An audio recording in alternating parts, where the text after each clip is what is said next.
Más Internacional. Buenas noches y bienvenidos. Empezamos con esta emisión de Red Más Internacional. Entramos en materia de una vez con lo que es noticia y por eso hablamos del pulso entre Donald Trump y la presidenta de la Cámara de Representantes de los Estados Unidos, Nancy Pelosi, porque esta tensión va en aumento. Trump le respondió después de que Pelosi le recomendara aplazar el discurso del Estado de la Unión por el cierre de gobierno. Lejos de llegar a un acuerdo, la brecha parece abrirse cada vez más. Un pulso político que dio un giro inesperado, calificado por algunos ya como un tema personal. Nancy Pelosi iba a tomar un vuelo militar para iniciar una gira por Afganistán y Bélgica cuando se enteró que su viaje había sido cancelado. El presidente Trump la bajó del avión una hora antes de salir, calificándolo como un paseo. A través de una carta justificó su decisión. Vamos a reprogramar esta excursión de 7 días hasta que se acabe el cierre de gobierno. Sería mejor que usted estuviera en Washington negociando, a la vista que 800,000 buenos trabajadores estadounidenses no están recibiendo su pago. Estoy seguro que estará de acuerdo en que posponer este evento de relaciones públicas es totalmente apropiado. Además, siento que durante este periodo sería mejor que usted estuviera en Washington negociando conmigo. Por supuesto, si quiere viajar en un vuelo comercial, puede hacerlo. El mandatario tiene la autoridad de ordenar al Departamento de Defensa no usar sus fondos para facilitar viajes de delegaciones del Congreso. Pelosi respondió a Trump al negarle el uso del avión militar para la visita a las tropas en Afganistán. Lo acusó de filtrar su plan de volar comercialmente y de exponerla, causando un riesgo de seguridad al hablar del viaje. Estas son algunas de las consecuencias del cierre de gobierno, el más largo en la historia de Estados Unidos, que inició el 22 de diciembre. Va a cumplirse un mes y está lejos un acuerdo entre Trump y los demócratas sobre los 5.700 millones de dólares que pide para el muro fronterizo y que los demócratas se niegan a autorizar. Una respuesta al mandatario que llega un día después de que la presidenta de la Cámara de Representantes, la mujer más poderosa del país, Nancy Pelosi, le sugiriera a Trump a través de esta carta aplazar el discurso del Estado de la Unión programado para este 29 de enero, precisamente por el cierre de gobierno ordenado por Trump, que tiene más de 800,000 empleados federales sin salario, entre ellos el servicio secreto encargado de coordinar, planear e implementar la seguridad en actos como el discurso del Estado de la Unión, por lo que podría verse comprometida la seguridad del evento. Y en Moscú, entre tanto, detuvieron a una dama de compañía bielorrusa procedente de Tailandia que asegura conocer a fondo todo sobre la trama rusa que envuelve las pasadas elecciones presidenciales en Estados Unidos. Al parecer, la joven ahora se dedica a ser instructora sexual. Ella es la bielorrusa Anastasia Bakushevich, conocida como Nastia Rivka.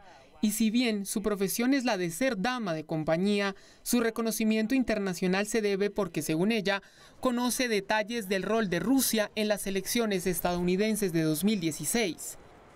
Su semana no ha sido nada fácil. Hace horas fue detenida intentando ingresar a Moscú. Lo hacía porque Tailandia la expulsó por organizar cursos de formación sexual en la ciudad de Pattaya. Me siento muy molesto hoy porque es la tercera vez que se inventan una razón para deportarnos. Es la tercera vez. Firmé los papeles el 3 de marzo para que no nos deportaran a Rusia. Le pedimos eso a Tailandia y se inventan varias razones para no dejarnos ir. Y es que fue estando en Tailandia que la modelo aseguró que viajó a ese país por estar involucrada en un escándalo con Oleg Deripaska, magnate ruso del aluminio, antes colaborador del exdirector de campaña del presidente Trump, Paul Manafort. Evitó la prisión en el país asiático gracias a una multa que pagó y fue embarcada junto a sus compañeros instructores sexuales en un avión de Aeroflot hacia Moscú. A su llegada, policías le esperaban, llamaron a 4 personas, entre ellas Nastia Rivka, y los llevaron a una sala aparte. Los posibles cargos contra la modelo se mantuvieron confidenciales y se desconocía si iba a ser liberada tras el interrogatorio.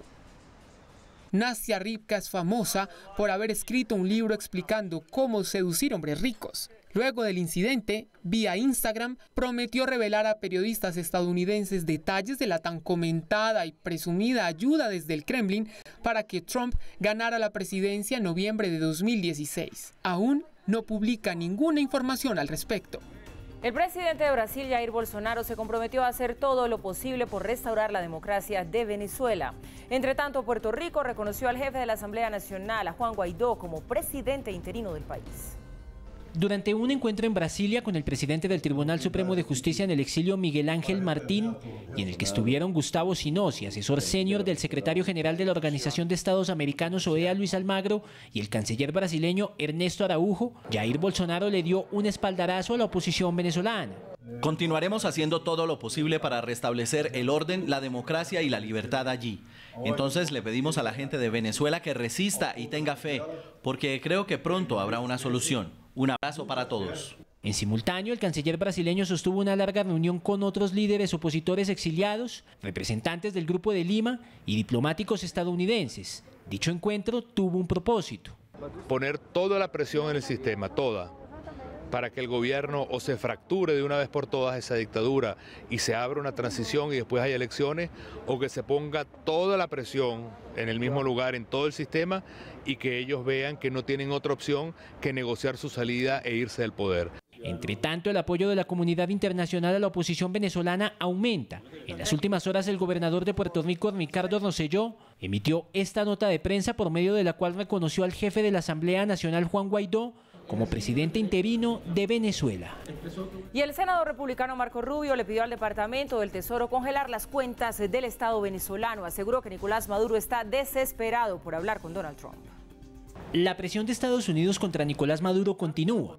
El diario El Nuevo Herald publicó que el senador republicano Marco Rubio le pidió al secretario del Tesoro de Estados Unidos que atienda la solicitud de la Asamblea Nacional de bloquear las cuentas del Estado venezolano en el exterior por la ilegitimidad del gobierno de Nicolás Maduro. Pero este no ha sido el único pronunciamiento del legislador estadounidense contra Venezuela, ya que Rubio también se refirió a lo dicho por Nicolás Maduro en una entrevista a la cadena Univisión, en la que invitó al presidente de Estados Unidos, Donald Trump, a dialogar. @Nicolás Maduro está desesperado por conversar debido al creciente descontento de los miembros del régimen. Él ha usado repetidamente las conversaciones para ganar tiempo. Lo único que hay que discutir es su salida inmediata para que el gobierno legítimo de Venezuela pueda comenzar a reconstruir el país. Un pronunciamiento similar hizo el representante republicano del Congreso de Florida, Mario Díaz-Balart. Como dijimos en esta reunión, la única negociación con el señor Maduro y sus verdugos es qué buque, qué avión, qué automóvil y en qué momento se les puede poner para que se vayan de Venezuela. La dictadura de Maduro ha señalado en varias ocasiones a Estados Unidos de planear un golpe de Estado en su contra con la colaboración de Colombia. En otras noticias, el panorama de paz en Yemen no es tan claro como parecía. Si bien las Naciones Unidas ya están en el país para la tregua entre hutíes y fuerzas gubernamentales, recientemente fueron atacados en confusos hechos y que tambalea también la continuidad del proceso que se adelantaba desde diciembre pasado en Suecia. Estos son los impactos de bala que recibió el vehículo que transportaba a observadores de Naciones Unidas en la ciudad de Hodeida, que supervisan avances de tregua en Yemen. A salvo, la misión liderada por Patrick Cammaert se enfrenta a la incertidumbre por el futuro de la continuidad del alto al fuego y la retirada de fuerzas de Hodeida. Cammaert es el observador jefe de la ONU, preside el comité mixto entre gobierno y rebeldes y es el encargado de facilitar su no agresión. La autoría por los disparos es difusa luego que las partes aparentemente en tregua se acusaran mutuamente de haberlo hecho. El conflicto en Yemen ya tiene al menos 10.000 muertos desde 2015 y ha sumido a 10 millones de personas a la hambruna en el país más pobre de la península arábiga. Rebeldes hutíes, minoría que practica el shadaidismo, escisión del chiismo, controlan la mayor parte de Hodeida. Se han enfrentado por años a fuerzas del gobierno desplegadas en los suburbios del sur y del este de esa región. La ONU, a pesar del incidente, sostiene que la tregua en Hodeida ha sido respetada en general, a pesar de las demoras para reubicar a los rebeldes en la ciudad. Días atrás, el Consejo de Seguridad de la ONU aprobó el despliegue por 6 meses de 75 observadores desarmados, luego que las partes acordaran permitir a agencias de ayuda llegar a los molinos del Mar Rojo en Hodeida. Allí se puede almacenar comida para alimentar a 3.5 millones de personas por mes, siendo el principal punto de entrada de la mayor parte de los bienes y de la ayuda humanitaria a Yemen. Naciones Unidas ha tenido que hacer frente a las dilaciones y complicaciones durante el proceso de tregua. Aún así, apelan por la continuidad de los diálogos entre las partes para superar la crisis humanitaria que consideran la peor del mundo actualmente. El Papa Francisco condenó el ataque terrorista que tuvo lugar en Bogotá. A través de un telegrama enviado al arzobispo de Bogotá, el cardenal Rubén Salazar, el Papa expresó, abro comillas, mi más profundo pesar por las víctimas que han perdido la vida en una acción tan inhumana. Como cruel calificó el máximo representante de la Iglesia Católica el ataque con carro bomba que deja 21 personas muertas. El Papa impartió su bendición apostólica sobre las víctimas, sus familiares y también sobre el que llamó el querido pueblo de Colombia. Y justamente con motivo de ese reciente ataque con explosivos en Bogotá, varias han sido las reflexiones sobre la responsabilidad del ELN en este deplorable hecho. En Red Más Internacionales compartimos la entrevista que Blue Radio le realizó al ex canciller israelí Shlomo Ben-Ami. En conversación con Blue Radio, Shlomo Ben-Ami, exministro de Exteriores israelí, diplomático e historiador, le dijo a la periodista Camila Zuluaga que con fuerza y luego con un diálogo se va a lograr un acuerdo con el ELN. La mejor manera de convencerlos es darles golpes a los serenos. Colombia tiene posiblemente las fuerzas armadas mejores de América Latina, así que puede darles lo que se merece. Pero al final habrá que desmovilizarles.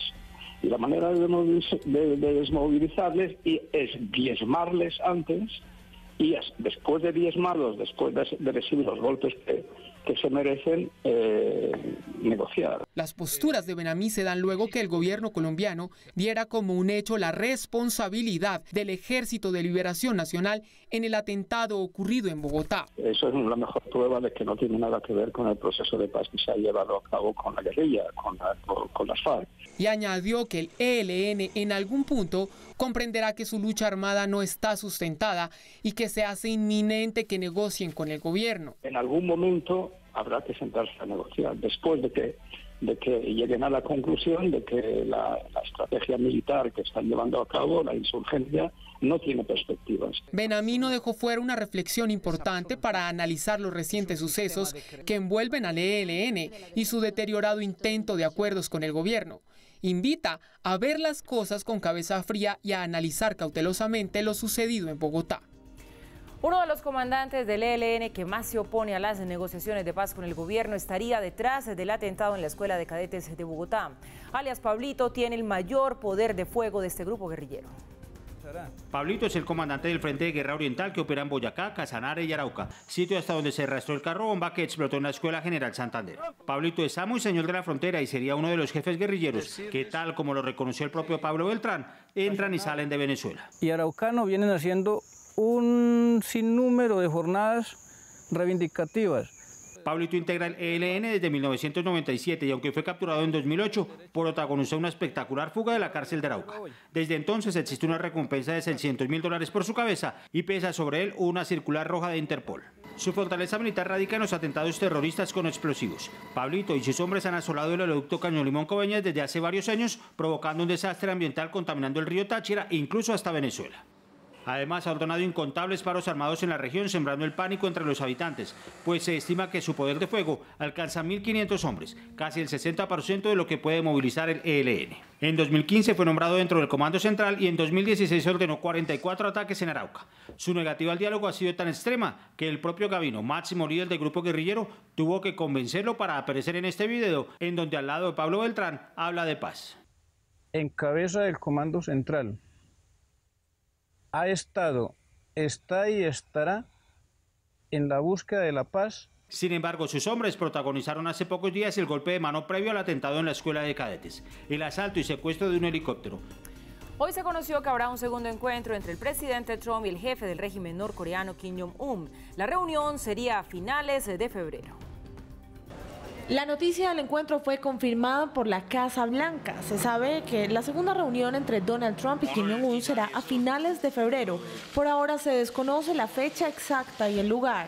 El anuncio llegó después de una reunión de 1 hora y media entre Trump y el responsable de inteligencia de Corea del Norte, Kim Byung-chol, y ex jefe de los servicios de espionaje norcoreanos, quien está ahora a cargo de las negociaciones nucleares. Kim Byung-chol ya había estado en Washington, D.C. en julio del año pasado, concretando la primera cumbre, ese encuentro histórico del pasado 12 de junio en Singapur. Esperan seguir negociando el delicado y casi estancado tema de la desnuclearización de la península de Corea.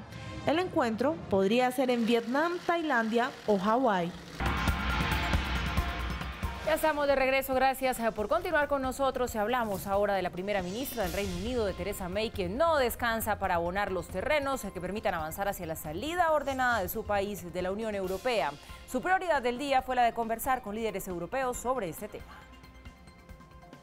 De cara al destino que tendrá el proceso de salida del Reino Unido de la Unión Europea, Theresa May, primera ministra británica, está teniendo una agenda sin descanso. Ayer conversaba con miembros del Parlamento para proyectar la que será su propuesta ajustada de Brexit.